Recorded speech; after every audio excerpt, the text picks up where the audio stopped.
رضا راجستھان سے سوال پوچھتے ہیں کہ وہابی سے دوستی کرنا کیسا، اور کیا اس سے دوستی کرنے میں کوئی نقصان ہے؟ بہت بڑا نقصان ہے بھائی، یہ پوچھنے کی بات ہے۔ وہابی کا مطلب گستاخ رسول خود نہیں کی، تو جن لوگوں نے گستاخیاں کی ہیں ان کو وہ اپنا پیشوا مانتا ہے، بڑا عالم مانتا ہے، مسلمان مانتا ہے، تو وہ ہے وہابی۔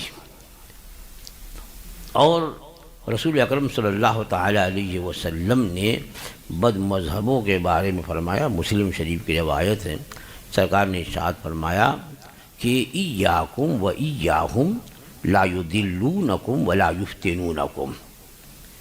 ایاکم، تم اپنے آپ کو ان سے بچاؤ، و ایاہم، اور ان کو اپنے سے دور کرو۔ دوستی تو بعد کی بات ہوئی، بہت بڑی بات ہو گئی، یعنی میل جول بھی رکھنا۔ سرکار نے کیا فرمایا؟ ایاکم و ایاہم، خود کو ان سے بچاؤ، انہیں ان سے دور کرو۔ کیوں؟ لا یضلونکم ولا یفتنونکم، کہ کہیں وہ تمہیں گمراہ نہ کر دیں، تمہیں فتنے میں نہ ڈال دیں۔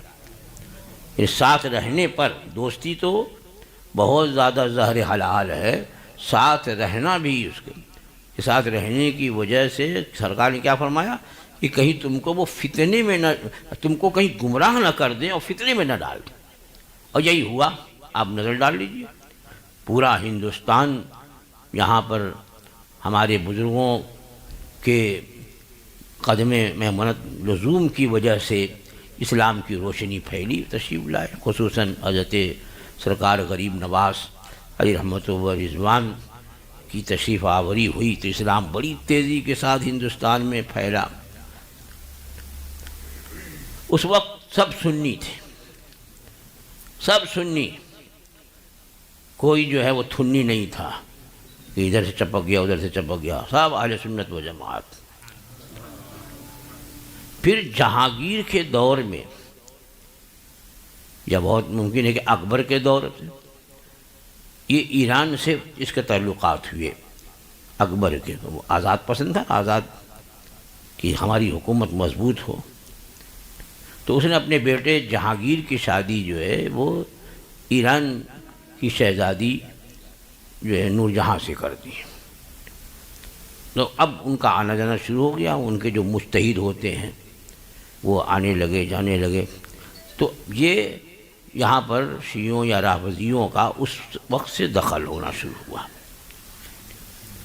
ابھی بھی وہابیت وغیرہ نہیں تھی، رافضی تھے، محدود تھے، کیونکہ ان کے کچھ طریقے ہمارے طریقے سے بہت الگ ہیں، نماز پڑھنے کا طریقہ اور یہ طریقہ واضح ہے، اس لیے لوگ دور رہتے تھے۔ پھر اسماعیل دہلوی، یعنی انگریزوں کے دور میں، جب یہاں انگریزوں کی حکومت تھی، تو اسماعیل دہلوی کو، جو ایک بڑے علمی خاندان کا فرد تھا، اس کو انگریزوں نے خریدا اور پھر اس سے کتاب لکھوائی کہ جتنے مسلمات تھے زمانے صحابہ سے لے کر اس وقت تک، ان میں بہت سی باتوں کو، یہ شرک خفی، یہ شرک جلی، یہ بدعت سیئہ، یہ پناہ، یہ حرام، ان سب وہ باتیں اس نے جو کتاب لکھی تقویۃ الایمان، انگریزوں نے اس کو چھپوا کر کے جو ہے پورے ملک میں تقسیم کر دی۔ وہاں سے وہابیت کا بیج آیا، اور پھر اسی کے ماننے والے جو ہیں، اسماعیل دہلوی کے ماننے والے، ان میں دو گروہ ہوا، ایک اپنے آپ کو مقلد کہتا تھا اور ایک اپنے آپ کو غیر مقلد کہتا تھا۔ یہ دونوں کے دونوں جو اسماعیل دہلوی کے ماننے والے، یعنی عقائد میں سب متفق ہیں، صرف طریقۂ عمل میں اختلاف ہے۔ تو یہ اس طریقے سے اب ہندوستان میں بڑھے۔ اب وہ ہمارے علماء نے اس وقت بہت زیادہ کوشش کی، زور دیا ان سے دور رہو، اپنے ایمان کو ضائع مت کرو وغیرہ۔ تو جن لوگوں نے اس وقت ان سے اپنے آپ کو دور رکھا وہ بچے رہے، لیکن بہت سے لوگ جو وہ شیطان ہے نا، شیطان تو بڑے بہلاوے دکھاتا ہے، بڑی بڑی دلیلیں بتاتا ہے، نہ ہماری قبر میں وہ جائیں گے، نہ ان کی قبر میں ہم جائیں گے، تو کیا ہو گیا؟ کیا صرف ہاتھ ملانے سے ایمان چلا جائے گا؟ سلام کر دیں گے تو ایمان چلا جائے گا۔ یہی ہوا جن لوگوں نے اس طرح کی آزادی چاہی، کچھ دنوں کے بعد ان کے خاندان جو ہیں وہ بد مذہب ہو گئے، بد عقیدہ ہو گئے، معاذ اللہ۔ تو میرے آقا صلی اللہ تعالی علیہ وسلم نے کیا فرمایا تھا؟ ایاکم و ایاہم لا یدلونکم ولا یفتنونکم، تم اپنے آپ کو دور رکھو ان سے، انہیں اپنے سے دور کرو، کہیں تم کو گمراہ نہ کر دیں، تمہیں فتنے میں نہ ڈال دیں۔ سرکار کا فرمان بالکل حرف بحرف صحیح۔ جن لوگوں نے اپنے کو دور نہیں رکھا تو اس میں بہتے گئے۔ جب معاملہ آیا تو ارے وہ تو ہمارا ماموں لگتا ہے، تو ہمارا سالہ لگتا ہے، تو ہمارا سسر لگتا ہے، کیسے ہم اس کو چھوڑ دیں گے؟ اس لیے خاندان جو ہے معاذ اللہ بدعقیدہ ہوتے گئے۔ تو دوستی کی بات پوچھتے یہ، یہاں تو ان سے قریب ہونے کو بھی منع فرمایا۔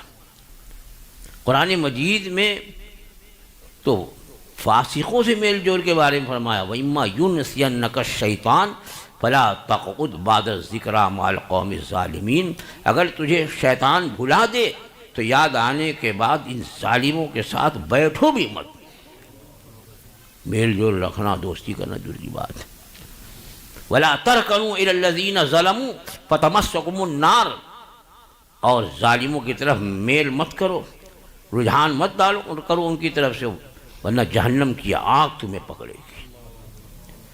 دوستی کی بات تو بات کی رہی، میل جول بھی، ان سے قرب بھی جو ہے وہ ہمارے ایمان کو کمزور کر سکتا ہے، یا ایمان ہی جو ہے وہ ضائع کر سکتا ہے۔ اللہ تعالیٰ ہمارے ایمان اور عقیدے کی حفاظت فرمائے اور مضبوط سے مضبوط تر فرمائے۔